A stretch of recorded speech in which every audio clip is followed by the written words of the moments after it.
যদি ওনার মধ্যে কোনো ভুল কি ভয় কিছু না থাকে, যদি উনি কোনো অন্যায় না করে থাকেন, যদি উনি কোনো খারাপ কাজ না করে থাকেন, ওনার কণ্ঠস্বর দিতে অসুবিধে কী আছে?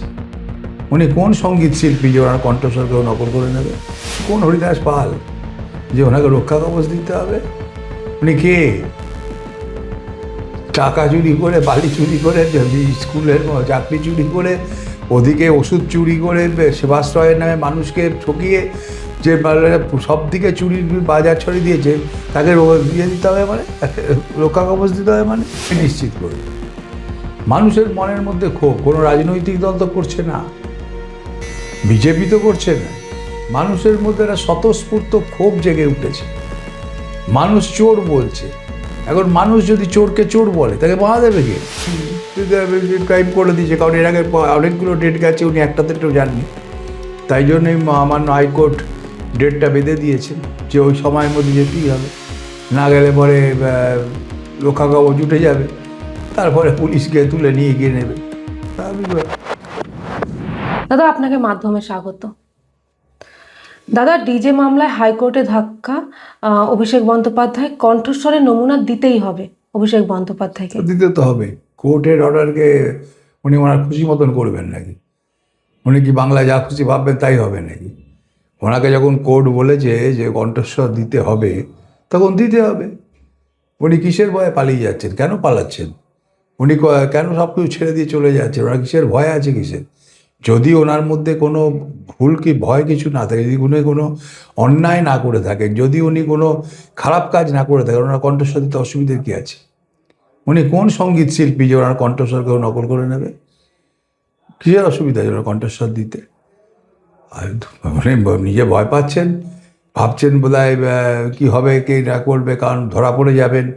তা ভয় তো পেলে চলবে না। আইনে যা আছে তা হবে, আইনের পথে চলবে এবং হবে, এবং কণ্ঠস্বর দিতে হবে। একদিনই ন্যাকামো না করে চলে গেলে একদিনে তো কেসটা মিটে যেত। একদিন যাননি কেন? বলা হয়েছে যে একেবারে রক্ষা কবচ না হলে প্রত্যাহার করে নেওয়া হবে। উনি কোন হরিদাস পাল যে ওনাকে রক্ষা কবচ দিতে হবে? উনি কে?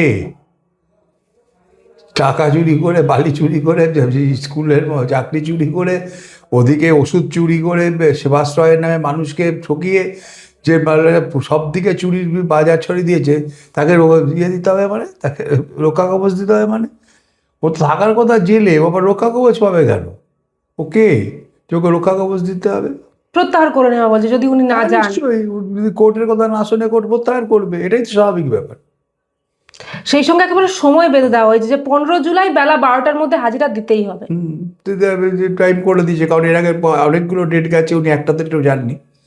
তাই জন্যই আমার হাইকোর্ট ডেটটা বেঁধে দিয়েছেন যে ওই সময়ের মধ্যে যেতেই হবে, না গেলে পরে রক্ষা কবচ উঠে যাবে, তারপরে পুলিশকে তুলে নিয়ে গিয়ে নেবে। স্বাভাবিক ব্যাপার। যেখানে কোর্ট নির্দেশ দিল তারপরে উনি গেলেন না, কিসের ভয়? উনি তো বারবার বলে এসেছেন যে উনি কোনো রকম কিছু আর করেননি। ওগুলো তো বলার কথা, বলার সময় বলে আমার কোনো ভয় নেই, আমি ফাঁসির দড়ি নাকি একটা গলায় পড়বে বলেছিল, কিন্তু আসলে তো পালিয়ে বেড়াচ্ছে। কর্মীরা মার খাচ্ছে, সেখানেও তাদের পাশে দাঁড়াচ্ছে না। তৃণমূলের কর্মীরা মার খাচ্ছে, উনি তো অনেক বড় বড় কথা বলেছিলেন। অমিত শাহকে দেখে নেবেন বলেছিলেন, ডিজে বাজাবেন বলেছিলেন, 12টার পর বুঝে নেবেন বলেছিলেন। এখন কর্মীরা যদি কোথাও আক্রান্ত হয়, যদিও কিছুই হয়নি, আর যদি তৃণমূল জিতত তাহলে পরে পশ্চিমবাংলায় যা হতো, বিজেপি জেতার পর কিচ্ছু হয়নি। কয়েকটা জায়গায় মানুষ রাগ করে, মানুষ মতো স্বতঃস্ফূর্তভাবে হয়তো কিছু ঘটনা ঘটাচ্ছে, যদিও বিজেপি এই রাজনীতিটাকে পছন্দ করে না। ডিম ছোড়া, টমেটো ছোড়া এই রাজনীতিটা বিজেপি করে না, কিন্তু তবুও কিছু মানুষ হয়তো স্বতঃস্ফূর্তভাবে করে যাচ্ছে। সাহস নেই কারো সামনে বুঝে নেয়ার, সামনে দাঁড়ানোর, কর্মীদের পাশে দাঁড়ানোর। একটা ডিম খাবে বলে কর্মীদের পাশে যাবে না, একটা টমেটো মাথায় লাগবে বলে কর্মীদের পাশে যাবে না। এ কোন ধরনের রাজনৈতিক নেতা? নিজে পালিয়ে ঘরে বসে থাকবে, আবার তারপর তো বোধহয় আমেরিকায় না কোথায় চিকিৎসা করতে বলে পালিয়ে যাচ্ছিল, কোর্ট অনুমতি দেয়নি বলে বসে আছে। এটা কোন ধরনের রাজনীতি? ওনার আইনজীবী আর্জি করেছে যে নিশ্চিত করতে হবে যেন কেউ ডিম না ছোড়ে, এই ঘটনা না কে ঘটে। নিশ্চিত করবে? মানুষের মনের মধ্যে ক্ষোভ কোনো রাজনৈতিক দল তো করছে না, বিজেপি তো করছে না, মানুষের মধ্যে একটা স্বতঃস্ফূর্ত ক্ষোভ জেগে উঠেছে। মানুষ চোর বলছে, এখন মানুষ যদি চোরকে চোর বলে তাকে বাধা দেবে কে? মানুষ যদি চোরকে দেখে তাদের ক্ষোভ প্রকাশ করে তাকে বাধা দেবে কে? পুলিশ তো চেষ্টা করছে, পুলিশ তো নিজের পিঠে ডিমকে নিচ্ছে, নিজের মাথায় ডিম নিচ্ছে, নিজে ডিম আটকাচ্ছে বলে তো আটকাচ্ছে ওদের। আর কত করবে? চুরি করার সময় মনে ছিল না যে ডিম খেতে হতে পারে?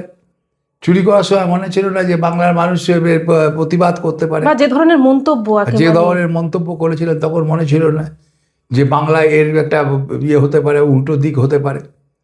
তখন তো অনেক বড় বড় কথা বলেছিলেন, তখন কোথায় ছিলেন? সেই সাহস এখন সাহস দেখাচ্ছেন না কেন?